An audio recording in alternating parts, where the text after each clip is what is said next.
Gospel according to John, the 14th chapter. Jesus said to the disciples, "If you love me, you will keep my commandments, and I will ask the Father, and he will give you another advocate to be with you forever. This is the Spirit of truth, whom the world cannot receive, because it neither sees him nor knows him. You know him because he abides with you, and he will be in you. I will not leave you orphaned. I am coming to you. In a little while, the world will no longer see me, but you will see me. Because I live, you also will live. On that day, you will know that I am in my Father, and you in me, and I in you. They who have my commandments and keep them are those who love me.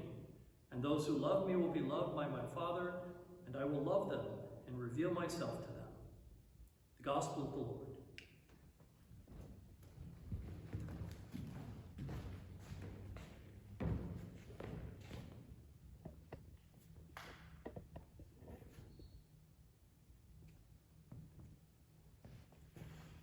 Leaving is a hard thing to do. Doesn't really matter where you're leaving from, it can be very difficult. I remember visiting grandparents, and as we were leaving or driving away, we would all wave back as they would wave to us, and they would wave until they couldn't see us any longer going down the road. For me, that was more significant because my grandparents lived over the ocean and we were flying home, so it was a little different, but nevertheless, it was a very significant event to depart from them and to go somewhere else. Leaving school. You know, the year is over and you have to leave school, and as much as you've hated school all along, when you leave behind people that you really want to spend more time with. You have to move on from there. I think about graduations, which isn't happening at this point, but there's that departure from something to go somewhere else. Leaving a job, leaving a home, leaving a situation that you've been really comfortable in, and all of a sudden you're gone from there.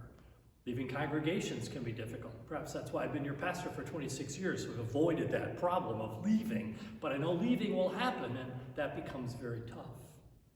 The whole notion of leaving people when people come to die, and they think about the people they're leaving behind, even if they are not themselves afraid of death, there is this notion of leaving, and that's very, very hard. But if leaving is hard, being left may be even harder. If somebody sort of abandons you or forgets about you, just sort of dumps you and off they go, that can really, really be painful to you.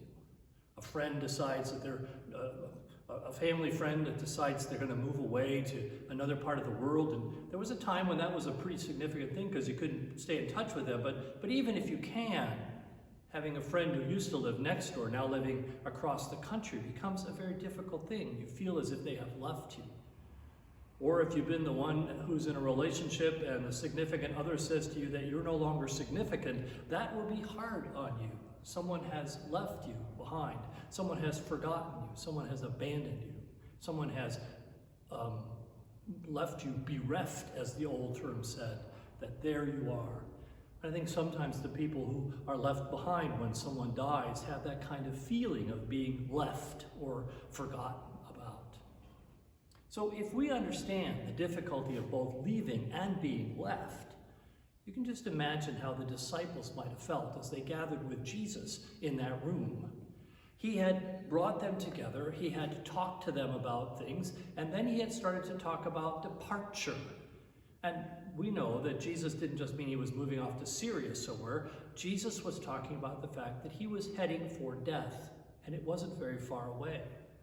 And the disciples were concerned because they had left lots of things behind. They had left their homes, they had left their families, they had left their business, they had left their reputation, all manner of things, because they believed that Jesus was the one whom God had sent to reestablish Israel in all of its glory. They had left they had left their families to follow Jesus because they believed in Jesus. They had found the fulfillment of the hopes and the dreams of Israel for generations past. And now he was leaving them, departing from them, going away. He kept talking about that being a good thing, but from their perspective, it felt pretty devastating. What were they going to do? How were they going to handle it? Now, at one level, there are some things that even when you are left behind is still there. We have memories, we have teachings, if it's a favorite teacher who's moved on to something else. We have thoughts, we have ways of life that have been inculcated in us. When parents die or grandparents die, we remember what they taught us about how we ought to live and treat one another, and those things stay with us. And even when it's a painful departure, there's stuff that stays with us. That's why there are therapists. People bring all that stuff together. And so we could say that the disciples had some things that Jesus had left them. He had left them their teachings. He had left them the way that he was to walk. All those things were still there. But Jesus knows that their sense of abandonment is great. And so he says to them quite clearly, I will not leave you orphaned. I will not abandon you. I will not leave you alone. In fact, I will be with you in a way that you do not yet understand. I may not be visibly present to you, but my Spirit will be with you. In fact, my Spirit will be in you. I will dwell in you.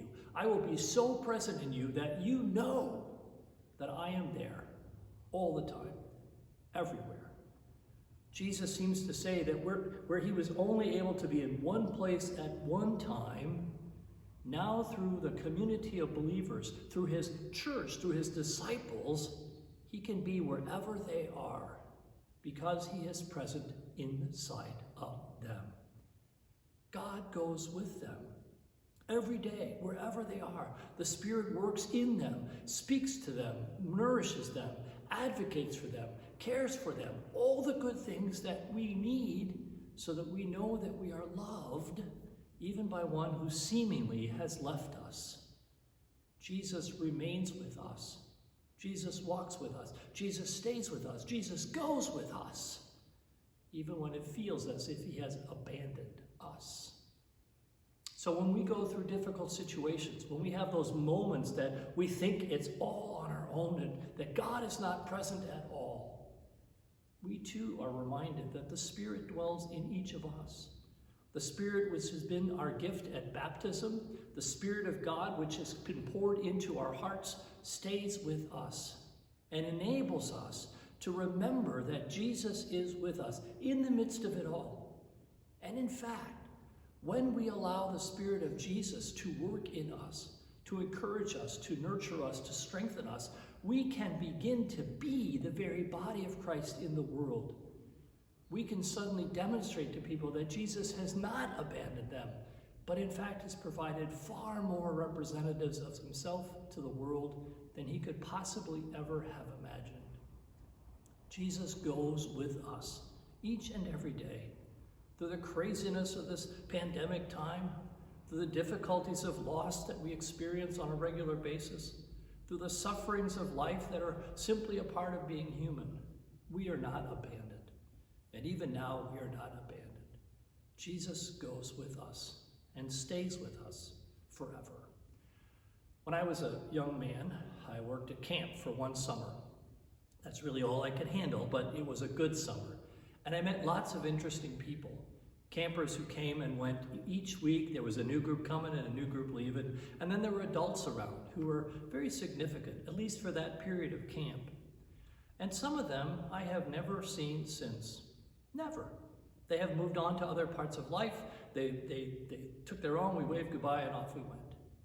And one of the leaders, one of the older folks at the camp, taught us a song about leaving and the power of remembering about community. So I leave you with a song. It goes like this. Oh, brothers, now our meeting's o'er, and brothers, we must part. And if I never more see you, I'll love you in my heart. When we land on that shore, when we land on that shore, when we land on that shore, then we'll shout forevermore. Jesus, my friends, is already on that shore, awaiting for all of us to come and be with him physically, even as he is with us now. He did not leave us orphaned. He gave us his Spirit, and the Spirit moves in us so that we might be his witnesses in the world today.